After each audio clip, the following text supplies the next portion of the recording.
Hello दोस्तों, सबसे पहली जो न्यूज़ आ रही है वो आ रही है एमईवी की तरफ से। तो एमईवी का भी जो बिग स्टेप पर डिस्ट्रैक आया हुआ है डिवाइन के लिए, उस पर रोहन कारियापा ने एक रील बनाई हुई थी। पहले आप ये देखो। And while I was expecting that it is going to have a few subliminal disses towards Divine, this seemed like a full-fledged diss almost. गाने की length is close to 8 minutes and it has every kind of diss that you can think of. Visual interpolation है, flow interpolation है, bars interpolation है, और वो जो mimicry जो कि एक MV के diss track का staple रहता है, वो भी इस diss track. This diss track is very different from KR Lora Sign और गली का कुत्ता। And इसके प्राइमरली दो रीजन है। पहला रीजन ये कि जो वो वाले डिस ट्रैक्स है उनका जो सेंस है, जो टोन है, वो प्राइमरली एंगर रहता है, whereas इस बिग स्टेपर ट्रैक में एमवी का tone was just to clown around and roast Divine. Secondly मेरे हिसाब से ऐसा पहली बार हुआ है कि बिफोर अ डिस्ट्रैक ड्रॉप्स, उस डिस्ट्रैक के अंदर क्या कंटेंट होने वाला है वो हमें ऑलरेडी मोस्टली पता था, बिकॉज एमईवे अपनी लाइव में आके अपने सारे ग्रीवेंसेस प्रेजेंट कर चुके हैं। अगर आप इस डिस्ट्रैक के बाद Emiway versus Divine part 2 expect कर रहे हैं, तो according to me this is going to be the stand alone diss track in this part 2। Purely beef और डिस्ट्रैक स्टैंड पॉइंट से हमने अभी तक जितना डिवाइन को देखा है, he doesn't really stand a chance in front of एमईवे,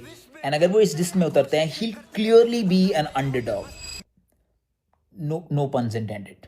तो इसी पर कमेंट करते हुए एक ने लिखा हुआ था, एज अ एमईवे फैन इस गाने की जरूरत नहीं थी। तो इसका रिप्लाई करते हुए रोहन कारियापा ने लिखा हुआ है, आज तक के डीएचएच हिस्ट्री में कौन से डिस्ट्रैक की जरूरत थी? All of them could have been replaced by a call और अ डीएम, बट डिसेस आते ही हैं एंड लोग एंटरटेन भी होते हैं। तो इस पर आपकी क्या राय है नीचे कमेंट में जरूर बताना। साथ ही जो अहमर म्यूजिक है, उन्होंने एक स्टोरी डाली हुई थी जिसपे कि उन्होंने लिखा हुआ था, बंटा सैड रियल रियल करते ये लोग, सिर्फ रियल जूस है, हा हा फेल्ट दैट। साथ ही कल जो एमईवे अपने यूट्यूब चैनल पे लाइव आए हुए थे जिसमें उन्होंने कृष्णा के बारे में भी बात की हुई थी। तो उसी क्लिप को शेयर करते हुए जो केडन शर्मा है, उन्होंने लिखा हुआ है, चोर बोल दिया। मेरे पे शॉट लेके ही बड़े हुए लोग हैं ना, जिनको तुम शाउट आउट दे रहे हो।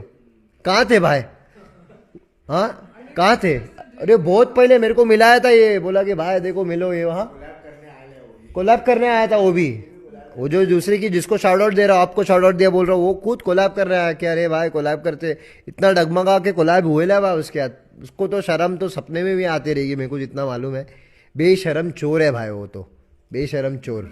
हाँ, उसको तो माफी वाफी मांगना चाहिए, बेशरम चोर है वो। साथ ही मैंने आपको पिछली वीडियोस में बताया हुआ है हिट ह्यूमन और डिवाइन की कंट्रोवर्सी के बारे में। तो जो मिक्स विद वासुदेव है, उन्होंने कुछ स्टोरीज डाली हुई थी। एक में उन्होंने लिखा हुआ था, अगर हिट ह्यूमन के साथ हो सकता है तो सोचो एमईवे के साथ कितना हुआ होगा। इफ व्हाट हिप हॉप और the meme pages are claiming is true, then doctor you are completely lost my respect. साथ ही एक और स्टोरी डाली हुई थी जिसमें उन्होंने लिखा हुआ था, फॉल्स नैरेटिव्स बनाओ, गाने ट्रेंड कराओ अपने, लेकिन अगर किसी और को नीचे गिराने के लिए ये सब करोगे तो भगवान भी माफ नहीं करेगा। अगली जो न्यूज है वो आ रही है रफ्तार की तरफ से। तो रफ्तार मिले अल्लू अर्जुन से। आप देख सकते हो उन्होंने एक स्टोरी डाली हुई थी जिसमें उन्होंने लिखा हुआ था, अल्लू एंड मल्लू। और हमारे एक भाई हैं देवादबा, जिनका की एक नया ट्रैक आया हुआ है जिसका नाम है आई एम फ्यूचर। तो इसकी लिंक आपको डिस्क्रिप्शन में मिल जाएगी, ऊपर जाकर जरूर सुनना और बताना कि आपको कैसा लगा। बाकी इस वीडियो में इतना ही, अगली वीडियो में फिर मिलते हैं, तब तक के लिए बाय बाय।